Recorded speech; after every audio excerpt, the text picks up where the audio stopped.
وأحسن منك لم تر قط عيني وأجمل منك لم تلد النساء خلقت مبرأ من كل عيب خلقت مبرأ من كل عيب كأنك قد خلقت كما تشاء كتاب أنزلناه إليك مبارك ليدبروا آياته وليتذكر أولو الألباب. یہ کتاب برکت والی ہے جسے ہم نے آپ کی طرف نازل فرمایا ہے تاکہ دانش مند لوگ اس کی آیتوں میں غور و فکر کریں اور نصیحت حاصل کریں. اللہم صلی علی سیدنا محمد وعلی آل سیدنا محمد بعدد کل ذرۃ مئۃ الف الف مرۃ. سامعین و ناظرین کرام، السلام علیکم ورحمۃ اللہ وبرکاتہ. سامعین کرام، سورہ نحل آیت نمبر 123 سے 128 آج زیر مطالعہ ہیں. آج کے موضوعات میں پہلا موضوع یہ ہے کہ ملت ابراہیم کیا ہے، دوسرا دعوت اللہ کا بہترین طریقہ کیا ہے، تیسرا اللہ تعالیٰ کی مدد کن لوگوں کے ساتھ ہے. اس کے ساتھ ہی سامعین کرام آج کے سبق کا آغاز کرتے ہیں. سب سے پہلے گزشتہ سبق کی دہرائی ہوگی. شاکرا لأنعمه اجتباه وهداه إلى صراط مستقیم. اس اللہ کی نعمتوں پر شاکر تھے، اللہ نے انہیں چن کر اپنی بارگاہ میں خاص برگزیدہ بنا لیا اور انہیں سیدھی راہ کی طرف ہدایت فرما دی. وآتیناہ فی الدنیا حسنة وإنہ فی الآخرة لمن الصالحین. اور ہم نے اسے دنیا میں بھی بھلائی عطا فرمائی اور بے شک وہ آخرت میں بھی صالحین میں سے ہوں گے. سامعین اکرام، سورہ نحل آیت نمبر 123 لفظی ترجمہ. ثم اوحینا الیک، پھر میں نے وحی کی آپ کی طرف ان اتبع ملت ابراہیم حنیفہ، کہ آپ ملت ابراہیم کی پیروی کریں جو یکسو تھے. وما کان من المشرکین، اور وہ مشرکوں میں سے نہ تھے. ملت ابراہیمی سے مراد سامعین اکرام یہاں توحید ہے. رئیس الموحدین حضرت ابراہیم علیہ السلام کو لقب دیا گیا ہے، توحید پرستوں کے امام، رئیس الموحدین. تو تمام انبیاء کرام سامعین اکرام توحید کی دعوت ہی لے کے آئے ہیں. اور یہ بات بھی نوٹ کر لیں کہ صرف توحید کا دل و جان سے اقرار میں ہی انسان کی نجات ہے. بہرحال ابراہیم علیہ السلام چونکہ ہمارے جد امجد تھے، حضور صلی اللہ علیہ وسلم کے انہی کے خاندان میں تھے، اور قریش اور حضرت بنو اسماعیل میں، تو اس لحاظ سے اور چونکہ عرب سے ہی تعلق تھا اور وہی خاندان تھا، تو ثم اوحینا الیک، پھر میں نے آپ کی طرف وحی کی ان اتبع ملت ابراہیم حنیفہ، کہ آپ توحید میں ملت ابراہیمی کی پیروی کریں. ہمارا دین جو ہے سامعین اکرام اپنی جو شریعت ہے اس کی مطلب کسی کا محتاج نہیں ہے، مکمل شریعت ہے. لیکن یہاں اتباع سے مراد جو ہے توحید میں اتباع، جیسے کہ وہ توحید پرست تھے اسی طرح ہم بھی توحید پرست ہیں سامعین اکرام. پھر اس میں ایک لفظ استعمال ہوا ہے حنیف. حنیف معنی یکسو. اس پہ ہم نے پہلے بھی بات کی ہے کہ جب تک انسان یکسو نہ ہو جائے اس کو کامیابی ملنا مشکل ہوتا ہے، اور یہ ہو نہیں سکتا. حنیف بننا جو ہے وہ شرط ہے، کامیابی کے لیے شرط ہے کہ انسان یکسو ہو، حنیف ہو. اور صرف اللہ ہی کی طرف کہو۔ تو حنیف مطلب یہ ہے کہ آج جس معاشرے میں میں اور آپ رہ رہے ہیں سامعین کرام، اس کو حنیف معاشرہ نہیں کہا جا سکتا۔ ہم لوگ حنیف نہیں ہیں، یکسو نہیں ہیں۔ ہاں اگر اس لحاظ سے آپ کہیں کہ ہم تو یکسو ہیں تو میں مان لوں گا، لیکن میں ساتھ میں یہ معنی لوں گا کہ ہم دنیا داری میں یکسو ہیں۔ ہمارا مطلوب و مقصود و محبوب صرف اور صرف دنیا ہی ہے، اللہ تعالیٰ کے قرب سے ہمیں کوئی واسطہ نہیں ہے۔ تو اس معنی میں تو ہم بھی یکسو ہیں، لیکن یہ یکسوئی جو ہے دنیا کی طرف جو یکسوئی ہے ہمیں ڈبو دے گی اور ہمیں ناکامی کے اندھیروں سے دوچار کرے گی، اور ہم سب سے زیادہ نقصان اٹھانے والوں میں سے ہو جائیں۔ یہ بات ذرا نوٹ کر لیں۔ پھر یہ ہے کہ وما کان من المشرکین، وہ مشرکوں میں سے نہیں تھے، یعنی شرک جو ہے سامعین اکرام یہ اسی سے ملتی جلتی بات ہے۔ انسان شرک جو ہے انسان کے سارے کیے کرائے پہ پانی پھیر دیتا ہے۔ مثال کے طور پہ ایک شخص جو ہے، شرک کا معنی آپ کو میں نے بیان کیا بھی ہے، پھر تھوڑا سا اختصار سے میں آپ کو بیان کر دیتا ہوں کہ اللہ تعالیٰ کی ذات یا صفات میں آپ کسی کو اس کا ہم پلہ مان لیں، یا زبانی طور پہ نہ مانیں، عملی طور پہ آپ کسی اور کا کہنا ماننے لگیں اللہ تعالیٰ کے احکامات کے مقابلے میں، تو یہ شرک ہے سامعین کرام۔ اللہ تعالیٰ کی الوہیت میں آپ کسی کو شریک قرار دیتے ہیں، اور بہت سے لوگ ہیں سامعین کرام ہم میں سے جنہوں نے اپنے نفس کو اپنا معبود بنایا ہے، اپنا الہ بنایا ہے۔ اللہ تعالیٰ نے بھی قرآن میں 2 مرتبہ اس بات کا تذکرہ کیا ہے۔ اور سامعین کرام یہ بات بھی میں ساتھ چلتے چلتے کہہ دوں کہ جو یہ شرک ہے نا سامعین کرام، یہ انسان، میں اور آپ ایسے معاشرے میں رہ رہے ہیں کہ اس کو شرک کا یعنی ایک تو مفہوم کا پتہ نہیں ہے، دوسری یہ کہ یہ اگر معلوم بھی ہو جائے تو یہ اپنے شرک سے باز نہیں آتا۔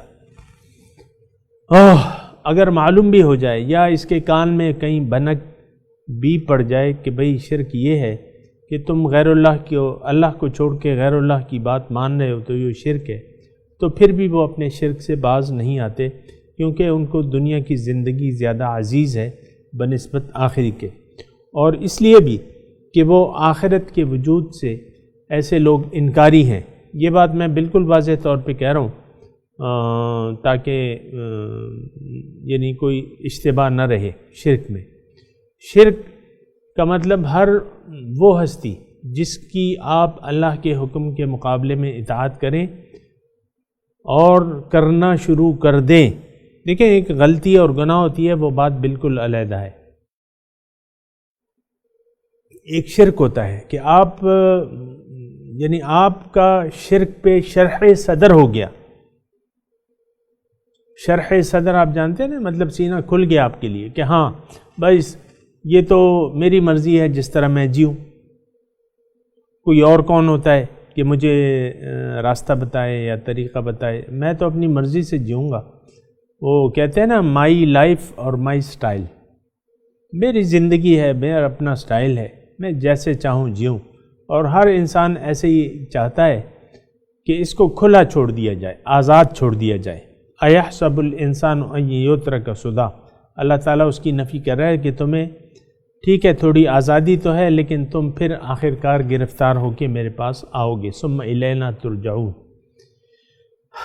بارہ ابراہیم علیہ السلام کا شرک سے کوئی رابطہ یا واسطہ نہیں تھا، اور وہ حنیف تھے، یکسو تھے، اللہ تعالیٰ کی توحید میں یکسو تھے۔ تو ہمیں بھی حکم ہے کہ ہم بھی یعنی اللہ تعالیٰ کی الوہیت کے لیے یکسو ہو جائیں، اس کو ایک خدا مان لیں، ایک معبود مان لیں، ایک مقصود مان لیں، ایک محبوب مان لیں، اور شرک سے اپنا واسطہ نہ رکھیں۔ دوسری آیت انما جعل السبت علی الذین اختلفوا فیہ، بے شک ہفتے کا دن بنایا گیا ان لوگوں کے لیے جو اس میں اختلاف کرتے تھے۔ وَإِنَّ رَبَّكَ لَيَحْكُمُ بَيْنَهُمْ يَوْمَ الْقِيَامَةِ فِي مَا كَانُوا فِيهِ يَخْتَلِفُونَ، قیامت کے دن ان کا رب ان کے درمیان فیصلہ کرے گا جس میں یہ اختلاف کرتے ہیں۔ ہفتے کا دن صاحبان کرام یہودیوں میں چھٹی کا دن تھا، اور ایسی چھٹی کہ ان کو جو تھی اس میں کام کاج کی اجازت نہیں تھی، پھر انہوں نے اپنے لیے ہیلے بہانے تراش لیے۔ وہ آپ کو یاد ہوگا سبت کا واقعہ جو ہے، سبت کہتے ہیں ہفتے کے دن کو، یوم السبت، ہفتے کے دن۔ تو بہرحال جہاں اور بہت سی خرابیاں تھیں اور حیل و حجت کرتے تھے، انہوں نے ہفتے کے دن میں بھی حیل و حجت شروع کر دی۔ سمندر کے کنارے ایک بستی آباد تھی، اور انہوں نے ہفتے کے دن جو ہے یعنی ہفتے کے دن کے لیے انہوں نے نالیاں کھود لیں اور تالاب بنا لیے، اس میں ہفتے کے دن مچھلیاں آ جاتی تھیں، ہفتے کے دن بلکہ زیادہ آتی تھی ان کی آزمائش کے لیے، اور یہ لوگ شام کو اس پہ صرف بند ڈال لیتے تھے، پکڑتے نہیں تھے، پھر باقی اتوار کے دن پکڑ لیتے تھے یا کسی اور دن۔ بہرحال اللہ تعالیٰ فرما رہا ہے کہ میں ان کے درمیان فیصلہ کروں گا۔ اب جو اگلی آیت ہے سامعین کرام کہ ادعو الی سبیل ربک، اللہ تعالیٰ فرماتے ہیں، پہلے ترجمہ سن لیں، آپ دعوت دیجئے اپنے رب کے راستے کی طرف حکمت سے اور اچھی نصیحت سے، موعظہ کہتے ہیں نصیحت کو، الحسنہ اچھے طریقے سے، وجادلہم ان سے بحث آپ کیجئے بالکل، لیکن باللتی ہی احسن، وہ جو بہت اچھا طریقہ ہو۔ ان ربک هو اعلم، بے شک آپ کا رب جانتا ہے، بمن ضل عن سبیلہ، جو اس کے راستے سے بھٹک گئے، وهو اعلم بالمہتدین، اور وہ جانتا ہے جو ہدایت یافتہ ہیں۔ سامعین کرام، یہ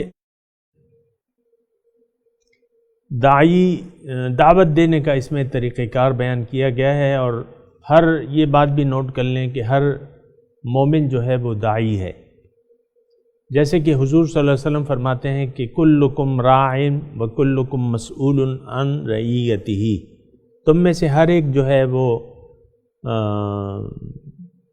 گڈریا ہے، راعن گڈریا ہے، اور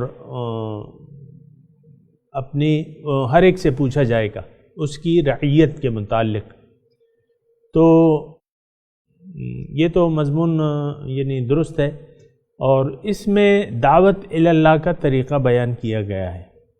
ایک تو آپ نوٹ کر لیں، اس میں ادعو الی سبیل ربک، اس آیت میں انسان کا مقصد کیا ہے، یعنی مقصد انسان کیا ہے، زندگی کا مقصد کیا ہے، اللہ تعالیٰ نے انسان کو کیوں پیدا کیا ہے۔ تو دیکھیں، صراط مستقیم ایک عام لفظ استعمال ہوتا ہے، اللہ تعالیٰ کا راستہ، اہدنا صراط المستقیم، ہم دعا کرتے ہیں کہ اللہ تعالیٰ ہمیں آپ سیدھا راستہ بتا دیں۔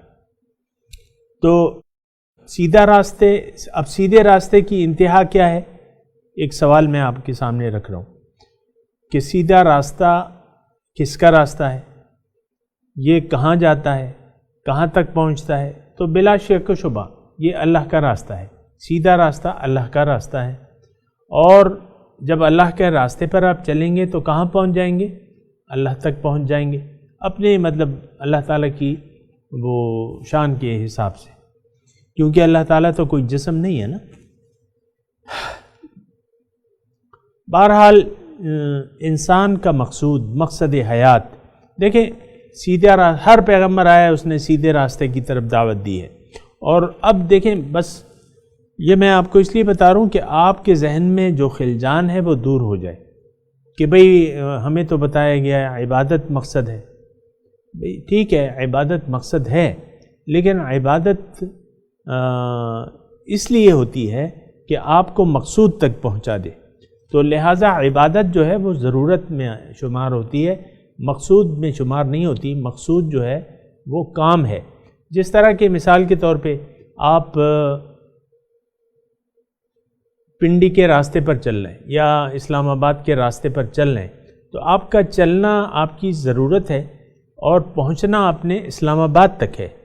تو اسی طرح اللہ تعالیٰ کا جو راستہ ہے سامعین کرام، یہ اگر آپ اس پہ چلیں گے اور اس کا ارادہ کر لیں گے تو آپ کو اللہ تعالیٰ تک یہ پہنچا دے گا۔ وَعَلَى اللَّهِ قَصْدُ السَّبِيلِ وَمِنْهَا جَائِرٌ، پھر وہ راستہ بتانا جو ہے وہ اللہ تعالیٰ کی ذمہ داری ہے، اور اس کے علاوہ اللہ تعالیٰ جو راستے بتا دے اس کے علاوہ باقی راستے جو ہیں وہ ٹیڑھے ہیں۔ تو ہر پیغمبر داعی الی الحق ہے، وَدَاعِيًا الی اللہ، حضور صلی اللہ علیہ وسلم کے لیے الفاظ اِنَّا أَرْسَلْنَاكَ بِالْحَقِّ بَشِيرًا وَنَذِيرًا وَدَاعِيًا الی اللہ بِإِذْنِهِ وَسِرَاجًا مُنِيرًا، او کما قال، کہ اے رسول میں نے آپ کو اللہ تعالیٰ کی طرف دعوت دینے والا بنا کے بھجوایا ہے، داعیاً الی اللہ۔ پھر آپ سورہ یوسف میں دیکھیں، یہ ساری باتیں میں اس لیے کر رہا ہوں کہ آپ کے ذہن میں، دوبارہ میں کہہ رہا ہوں کہ آپ کے ذہن میں وہ نقشہ کلیئر ہو جائے، منزل بالکل واضح ہو جائے۔ انسان کی منزل کیا ہے؟ اللہ۔ مقصود کیا ہے؟ اللہ۔ محبوب کون ہے؟ اللہ۔ مطلوب کون ہے؟ اللہ۔ یہ آپ کے ذہن میں بالکل واضح ہو جانا چاہیے۔ لا مقصود الا اللہ، لا محبوب الا اللہ، لا مطلوب الا اللہ، لا معبود الا اللہ۔ اور یہ بات بھی ساتھ ساتھ ذہن نشین کر لیں کہ اللہ تعالیٰ جب تک ہمارا مقصود و مطلوب و محبوب نہ بن جائے ہم اس کی بندگی کر نہیں سکتے، اور اگر ہم اللہ کی بندگی نہ کر سکیں تو پھر ہم اپنے مقصود تک نہیں پہنچ سکتے۔ بالکل اسی طرح کہ اگر آپ اللہ کے راستے پر چلیں گے نہیں، آپ اللہ کو منزل بنا کے اللہ کے راستے پر چلیں گے نہیں تو آپ پہنچیں گے کیسے؟ وہ مشہور ہے نا کہ اللہ تعالیٰ کو تو سب مانتے ہیں لیکن اللہ کی نہیں مانتے، کیوں کہ وہ اللہ کو صرف مانتے ہیں، اللہ تک پہنچنا نہیں چاہتے۔ اگر کوئی اللہ تک پہنچنا چاہتا ہے تو وہ رب کے راستے پر چلے گا۔ پھر یہاں دعوت کی بات ہو رہی ہے، اللہ تعالیٰ ان آیات میں، اس آیت میں یہ مضمون فرما رہے ہیں ہمیں، اور یہ یقیناً ہمارے لیے ہے یہ بات۔ مخاطب جو ہے، اولین مخاطب اس کے حضور صلی اللہ علیہ وسلم ہیں، لیکن تمام داعیان حق اس کے مخاطب ہیں سامعین اکرام، یہ بات نوٹ کر لیں۔ اس میں ایک تو اللہ تعالیٰ بتا رہے ہیں کہ رب کی طرف دعوت حکمت سے دیں، یعنی حکمت کا مطلب، میں مثال ایک آپ کو پیش کر رہا ہوں۔ ایک دوستوں کی ایک محفل لگی ہوئی ہے، آپ کے دوستوں کی ایک محفل لگی ہوئی ہے، اور آپ جا کے بیچ میں اچانک انٹری دے دیتے ہیں آپ، اور پھر یہ مضمون شروع کر دیتے ہیں کہ بھئی دیکھو اللہ تعالیٰ نے ہمیں کس مقصد کے لیے پیدا کیا ہے، اور تم لوگ کیا کر رہے ہو، یہ دیکھو تم تو اچھے کام نہیں کر رہے، اور یہ تو وقت ضائع کرنے کے مترادف ہے، تم اس سے باز آ جاؤ۔ اب ظاہر ہے کہ یہ آپ نے حکمت سے دعوت نہیں دی، بات تو آپ کی درست تھی لیکن آپ نے حکمت سے کام نہیں لیا۔ تو ہر چیز کا ایک موقع، محل اور وقت ہوتا ہے، تو جب اپنے وقت پہ آپ آئیں گے یعنی تو پھر اللہ تعالیٰ آپ کو یہ ارشاد فرمائے کہ تم حکمت سے کام لو، حکمت سے دعوت دو۔ تو یہ اولین وہ ہوتا ہے، جیسے کہ حضور صلی اللہ علیہ وسلم نے پہلی جو انذار کیا اپنے رشتہ داروں کو، حضرت علی کو فرمایا کہ تم ایک دعوت بناؤ، ایک ٹی پارٹی بناؤ، بنائی گئی، کھانے پینے کی محفل بنائی گئی، اس میں حضور صلی اللہ علیہ وسلم نے بات شروع کی لیکن افراتفری ہو گئی، پھر دوسرے دن حضور صلی اللہ علیہ وسلم نے باقاعدہ ان سے بات کی۔ تو دیکھیں یہ ایک ماحول بنایا گیا ایک مجمع کا، اور دعوت دی گئی کہ آپ آئیں، کھانا ہے، یہ وہ نا۔ تو حکمت، سامعین اکرام جو سمجھدار لوگ ہیں ان کو سمجھ جانا چاہیے کہ رب کی طرف دعوت جو ہے وہ حکمت سے ہونی چاہیے، یعنی دوسرا آپ کی بات سے متاثر ہو جائے اور وہ آپ کی بات کو آپ پہ سوچے اس بات پہ، نہ کہ یہ کہ یار ایک راہ چلتے ایک شخص جا رہا ہے مثال کے طور پہ، اور آپ اس سے کہتے ہیں کہ بھئی تم نے داڑھی کیوں نہیں رکھی، تم کیوں داڑھی منڈوا رہے ہو، یہ تو سنت کے خلاف تم کام کر رہے ہو اور تم جہنم میں جاؤ گے۔ تو ایسا میں نے خود دیکھا میں نے خود دیکھا ہے. میں جا رہا تھا ایک اس پہ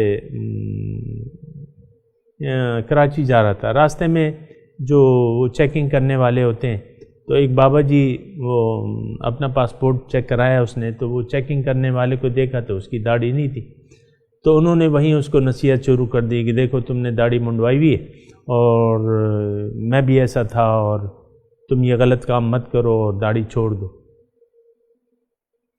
تو آپ سمجھ رہے ہوں گے حکمت سے دعوت، رب کی طرف دعوت حکمت سے، یہ بات یاد رکھیں. والموعظۃ الحسنہ، اور بہت اچھی طریقے سے نصیحت سے. یعنی نصیحت کا مطلب یہ ہے کہ آپ اگر نصیحت کر رہے ہیں تو پہلے تو آپ اس کے لیے ایک ماحول بنائیں، نصیحت کا ماحول. اور اس میں یہ بات بھی ہے کہ آپ سب سے پہلے جس کو آپ کہہ رہے ہیں کوئی بات، تو اس کو اگر آپ سننے پہ، اپنی بات سمجھانے پہ، یعنی آپ ایسا سمجھ رہے ہیں کہ میں اس کو سمجھا سکوں گا یا کچھ بات یا کچھ نصیحت کہہ سکوں گا، تبھی آپ کہیں. وقت اور محل کے حساب سے اپنی بات آپ بہت اچھے طریقے سے یہ بات کہیں. موعظۃ الحسنہ، بہت اچھے طریقے سے، یعنی رب کی طرف دعوت ہے. اور عام طور پہ انسان جو ہے وہ، آپ کو معلوم ہے کہ نصیحت ہم لوگ کم قبول کرتے ہیں، نصیحت کم قبول کرتے ہیں. اور یہ دعوت ایسی ہے کہ آپ لوگوں کو ظاہر سے ہٹا کے باطن کی طرف متوجہ کر رہے ہیں، جبکہ انسان کا جو عقل ہے، ذہن ہے، وہ تو ظاہر کی طرف کام کرتا ہے. تو یعنی یہ ایک لحاظ سے مشکل کام ہے کہ ایک چیز جو نظر نہیں آ رہی اس طرف آپ دعوت دے رہے ہیں لوگوں کو. تو پھر اس میں حکمت اور اچھے طریقے سے آپ نے کام کرنا ہے، اور دلیل سے، آپ کے پاس دلیل ہونی چاہیے، آپ کے پاس مناسب موقع محل ہونا چاہیے، پھر اپنی بات کا انداز کرنے کا انداز ہوتا ہے. سامعین کرام، وہ ساری باتیں ہیں، یعنی یہ اس کا ذہن بنانا چاہیے. وَجَادِلْهُمْ بِالَّتِي هِيَ أَحْسَنُ. اب بحث میں یا دعوت کے دوران اگر کہیں کوئی بحث کی ضرورت آ جاتی ہے تو اللہ تعالیٰ فرما رہا ہے کہ اس میں تم تشدد نہ کرو، اچھے طریقے سے تم بحث کرو، اور باقی تو معاملہ تم اللہ تعالیٰ پہ چھوڑ دو. سَيَذَّكَّرُ مَن يَخْشَىٰ وَيَتَجَنَّبُهَا الْأَشْقَىٰ. یقیناً نصیحت حاصل کرے گا جو ڈرتا ہے. انما تنذر من اتبع الذکر وخشی الرحمن بالغیب. آپ نصیحت اس شخص کو کر سکتے ہیں جو ذکر کا اتباع کرے، نصیحت کا اتباع کرے اور رب سے بن دیکھے ڈرے. تو یہ ساری آپ کو یعنی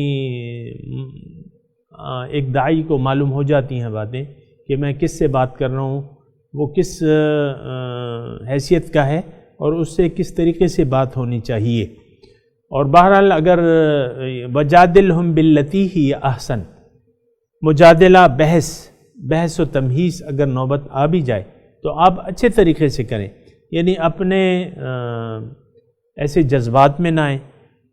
اور بعض ہوتا ہے یہ، لیکن یہ ہے کہ طریقہ یہ صحیح ہے. سامعین کرام، جو بھی طریقہ ہے یہ اللہ تعالیٰ کے حکم کی طرف دعوت دینے کا طریقہ جو ہے وہ یہ ہے جو بیان ہو رہا ہے. ان ربک هو اعلم بمن ضل عن سبیلہ وهو اعلم بالمہتدین. بے شک آپ کا رب جانتا ہے جو اس کے راستے سے گمراہ ہو گیا. یعنی گمراہوں کو اللہ تعالیٰ جانتا ہے، جنہیں نصیحت نہیں لینی ان کو اللہ تعالیٰ جانتا ہے، جنہیں جو راہ پانے والے ہیں ان کو بھی اللہ تعالیٰ جانتا ہے. تو بہرحال مبلغ کا کام جو ہے سامعین کرام صرف دعوت اللہ ہے، اور اسی طرح پیغمبر کا کام بھی بلاغ ہے. فَإِنَّمَا عَلَيْكَ الْبَلَاغُ وَعَلَيْنَا الْحِسَابُ. اور وَإِنْ عَاقَبْتُمْ، ایک آیت اور پڑھ لیتے ہیں، اگر لفظی ترجمہ آپ سنیں. وَإِنْ عَاقَبْتُمْ، اگر تم بدلہ لیتے ہو، فَعَاقِبُوا بِمِثْلِ مَا عُوقِبْتُمْ بِهِ، تو تم بدلہ لو جتنی تکلیف تمہیں دی گئی ہے. وَلَئِنْ صَبَرْتُمْ لَهُوَ خَيْرٌ لِلصَّابِرِينَ، اگر تم صبر کرو گے تو یہ بہتر ہے صبر کرنے والوں کے لیے. تو اس میں بدلے کا تذکرہ ہو رہا ہے سامعین کرام۔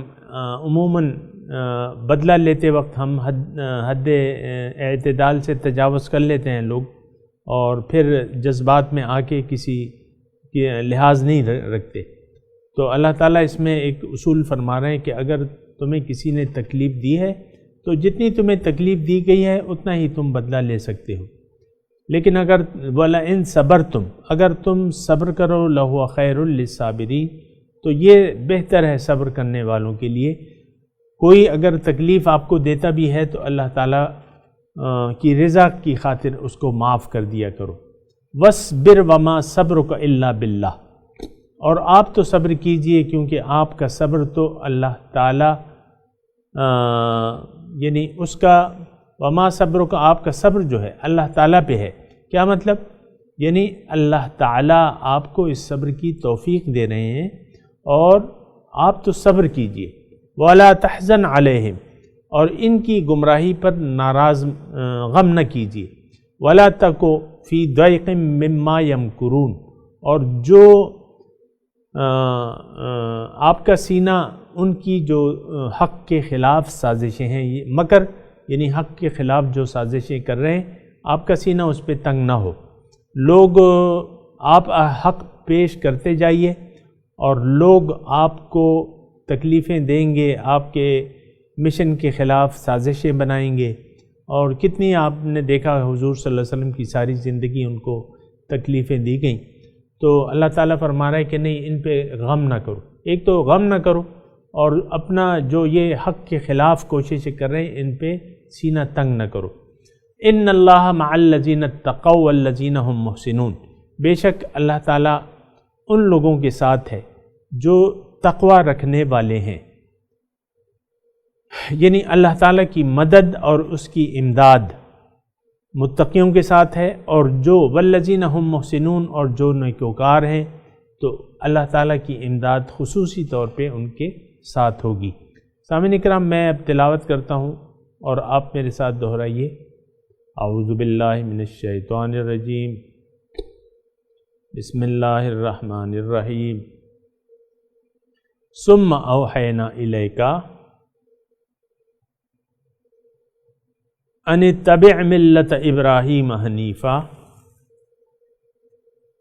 وما کان من المشرکین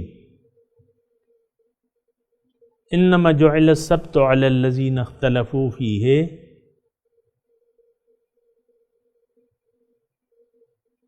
وَإِنَّ رَبَّكَ لَيَحْكُمُ بَيْنَهُمْ يَوْمَ الْقِيَامَةِ فِيمَا كَانُوا فِيهِ يَخْتَلِفُونَ ادْعُ إِلَى سَبِيلِ رَبِّكَ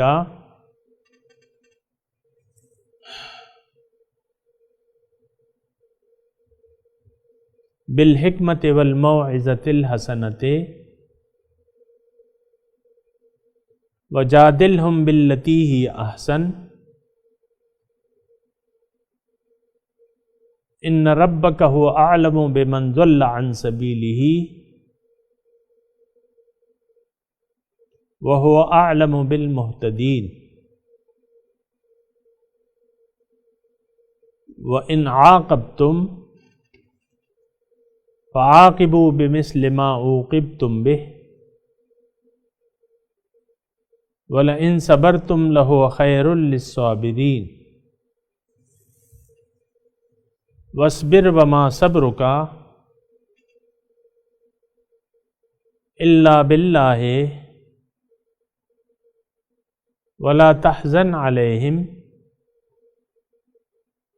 وَلَا تَكُ فِي ضَيْقٍ مِّمَّا يَمْكُرُونَ إِنَّ اللَّهَ مَعَ الَّذِينَ اتَّقَوْا وَالَّذِينَ هُمْ مُحْسِنُونَ۔ ترجمہ سنا دیجئے۔ ثم اوحینا الیک، پھر ہم نے وحی کی آپ کی طرف، ان اتبع ملت ابراہیم حنیفا، کہ آپ ملت ابراہیم کی پیروی کریں جو یکسو تھے، وما کان من المشرکین، اور وہ مشرکین میں سے نہ تھے۔ انما جعل السبت علی الذین اختلفوا فیہ، بے شک ہفتے کا دن مقرر کیا گیا ان لوگوں پر جنہوں نے اس میں اختلاف کیا۔ وَإِنَّ رَبَّكَ لَيَحْكُمُ بَيْنَهُمْ، بے شک آپ کا رب فیصلہ کرے گا ان کے درمیان، یوم القیامت فیما کانوا فیہ یختلفون، روز قیامت جس بارے میں یہ اختلاف کرتے ہیں۔ ادعو الی سبیل ربک،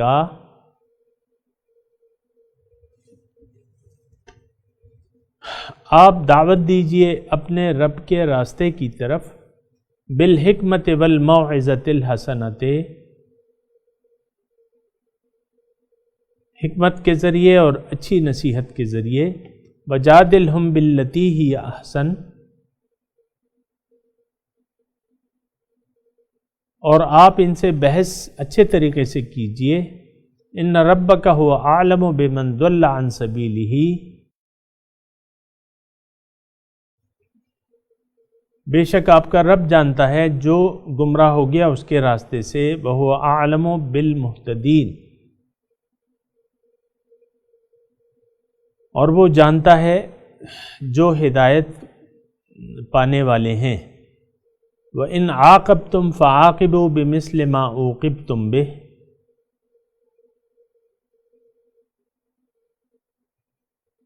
اور اگر آپ بدلہ لیں تو فعاقبوا، پس بدلہ لیں، بمثل ما عوقبتم بہ، اس تکلیف کے برابر جو آپ کو دی گئی ہے۔ وَلَئِن صَبَرْتُمْ، اور اگر تم صبر کرو، لَهُوَ خَيْرٌ لِلصَّابِرِينَ، تو یہ بہتر ہے صبر کرنے والوں کے لیے۔ وَاصْبِرْ وَمَا صَبْرُكَ، اور آپ تو صبر کیجئے، اور آپ کو صبر کی توفیق تو اللہ ہی دیتا ہے۔ وَلَا تَحْزَنْ عَلَيْهِمْ، اور ان پہ غم نہ کیجئے۔ وَلَا تَكُ فِي ضَيْقٍ مِّمَّا يَمْكُرُونَ، اور آپ اپنا سینہ تنگ نہ کیجئے جو یہ تدبیریں کر رہے ہیں حق کے خلاف۔ إِنَّ اللَّهَ مَعَ الَّذِينَ اتَّقَوْا، بے شک اللہ تعالیٰ کی مدد متقیوں کے ساتھ ہے۔ وَالَّذِينَ هُمْ مُحْسِنُونَ، اور وہ لوگ جو نیکوکار ہیں اللہ تعالیٰ ان کے ساتھ ہے۔ سامعین کرام، اب ان آیات کی تلاوت اور ترجمہ سنتے ہیں۔ ثم أوحينا إليك أن اتبع ملة إبراهيم حنيفا وما كان من المشركين. Then we inspired you, follow the religion of Abraham, the monotheist. He was not an idol worshipper. إنما جعل السبت على الذين اختلفوا فيه وَإِنَّ رَبَّكَ لَيَحْكُمُ بَيْنَهُمْ يَوْمَ الْقِيَامَةِ فِيمَا كَانُوا فِيهِ يَخْتَلِفُونَ. The Sabbath was decreed only for those who differed about it. Your Lord will judge between them on the day of resurrection regarding their differences. ادع إلى سبيل ربك بالحكمة والموعظة الحسنة وجادلهم بالتي هي أحسن إن ربك هو أعلم بمن ضل عن سبيله وهو أعلم بالمهتدين. Invite to the way of your Lord with wisdom and good advice, and debate with them in the most dignified manner. Your Lord is aware of those who stray from his path, and he is aware of those who are guided. وَإِنْ عَاقَبْتُمْ فَعَاقِبُوا بِمِثْلِ مَا عُوقِبْتُمْ بِهِ وَلَئِنْ صَبَرْتُمْ لَهُوَ خَيْرٌ لِلصَّابِرِينَ. If you were to retaliate, retaliate to the same degree as the injury done to you. But if you resort to patience, it is better for the patient. واصبر وما صبرك إلا بالله ولا تحزن عليهم ولا تك في ضيق مما يمكرون. So be patient. Your patience is solely from God. And do not grieve over them, and do not be stressed by their schemes. إن الله مع الذين اتقوا والذين هم محسنون. God is with those who are righteous and those who are virtuous. اس کے ساتھ ہی آج کے درس کا وقت اختتام کو پہنچا. انشاءاللہ اگلے درس میں ملاقات ہوگی. وآخر دعوانا ان الحمدللہ رب العالمین. والسلام علیکم ورحمۃ اللہ وبرکاتہ.